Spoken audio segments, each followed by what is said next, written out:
Adam Schiff's last-ditch effort in Russia probe ends with embarrassing surprise. By Dan Lindsay, Politics U.S. News for MadWorldNews.com. California Congressman Adam Schiff's last-ditch effort to cause trouble in the House Intelligence Committee's Russia probe has just ended with an embarrassing surprise. You don't want to miss this as Shifty Schiff humiliates himself again. Just after the House Intelligence Committee announced that it is ending the investigation into non-existent collusion between Russia and the Trump campaign, Adam Schiff made a pathetic attempt to hold former Trump chief strategist Steve Bannon in contempt. This was purely a sad long shot for Schiff to score a couple more political points with his deep state handlers, but let's just say it didn't end the way Schiff had hoped. According to the Washington Times, Schiff announced Thursday that Democrats on the House Intelligence Committee wanted to hold former White House chief strategist Steve Bannon in contempt for refusing to provide answers in the Russian collusion case. We have motions to hold Mr. Bannon in contempt, as well as about a dozen motions to require subpoenas for those who refuse to answer questions, the California Democrats said at a press conference on Capitol Hill.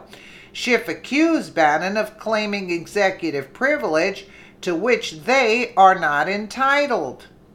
The bottom line here is that Schiff was making one last attempt to stir up trouble where there shouldn't be any.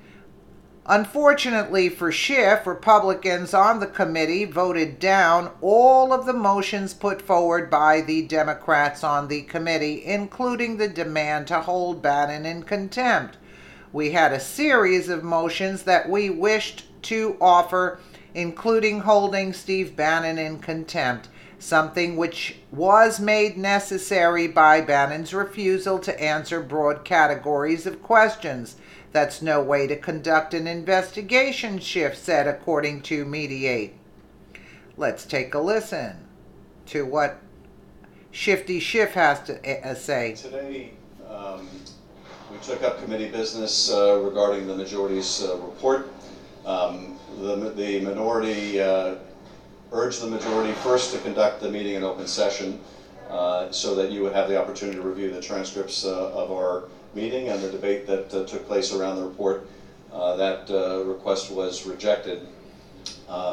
We had a series of motions that we wish to offer, including holding Steve Bannon in contempt, something which was made necessary by Steve Bannon's refusal to answer broad categories of questions. Indeed, his only commitment was to answer 25 or 24 questions that were helpfully written out for him by the White House. That's no way to conduct an investigation.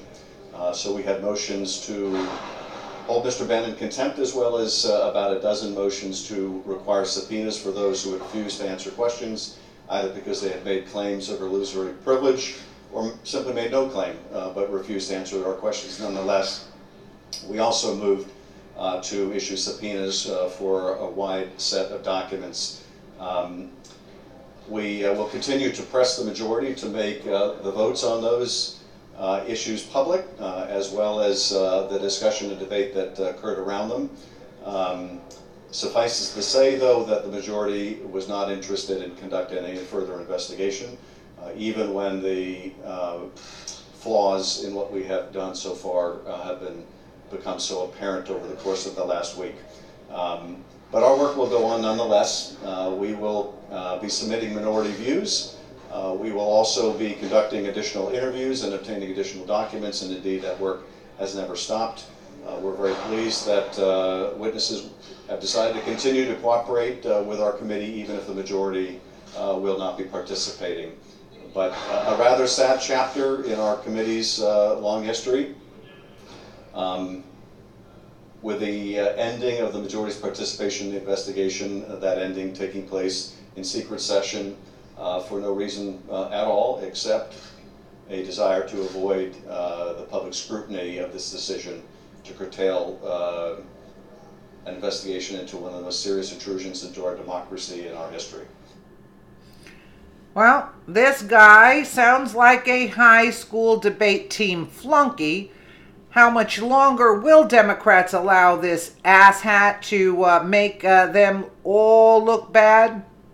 Adam Schiff clearly loves to hear himself talk more than he cares about making any sense. He needs to face the fact that the Russian conspiracy is over. Like other liberals, he shouldn't be sad that it's over, but be happy that it even happened at all, thanks to the traitor Attorney General Jeff Sessions. Poor little Shifty Schiff's last hurrah turned into a whining session in front of the press after Republicans refused to allow any further stunts from the California congressman.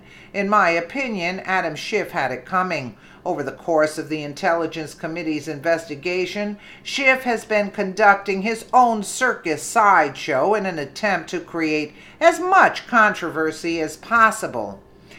The voters in California who sent Schiff to Washington, D.C. are doing a great disservice to our country. Next time they have a choice, they need to elect someone who isn't going to waste their time and taxpayers' money. You think maybe? I mean, Adam Schiff was so adamant about getting something on Trump. I mean, he was just literally grasping on straws. He could taste it. You know what I'm saying? He is really one hell of a character, this guy. Let me know what you guys think in the comments below. And again, thank you so much for watching.